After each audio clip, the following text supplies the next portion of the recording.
الرحمن الرحیم۔ السلام علیکم زینب ٹی وی کے ناظرین، آج کے درس حدیث میں خوش آمدید۔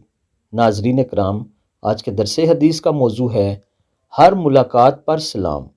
سیدنا ابو ہریرہ رضی اللہ تعالیٰ عنہ بیان کرتے ہیں کہ رسول اللہ صلی اللہ علیہ وآلہ وسلم نے ارشاد فرمایا، جب تم میں سے کوئی اپنے بھائی سے ملے تو اسے سلام کرے، پھر اگر ان دونوں کے درمیان درخت، دیوار یا پتھر حائل ہو جائے اور وہ اس سے ملے، یعنی ان کا آمنا سامنا ہو، تو وہ پھر اسے سلام کرے۔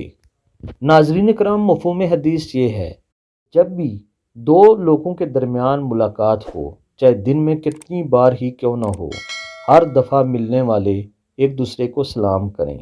حتیٰ کہ اگر دو شخص پیدل چل رہے ہیں اور جاتے جاتے کہیں راستے کے درمیان میں کوئی پتھر، کوئی درخت آ جاتا ہے یا کسی قسم کی اور رکاوٹ آ جاتی ہے، جس سے گزرتے ہوئے چند منٹوں یا چند سیکنڈ کے لیے وہ ایک دوسرے سے بچھڑ جاتے ہیں، اور جب دوبارہ ملاقات ہوتی ہے، یعنی آمنے سامنے آتے ہیں، تو دونوں ایک دوسرے کو سلام کر لیا کریں۔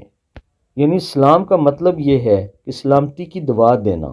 السلام علیکم ورحمۃ اللہ وبرکاتہ۔ اللہ تعالی ہم سب کو عمل کی توفیق عطا فرمائے، آمین ثم آمین۔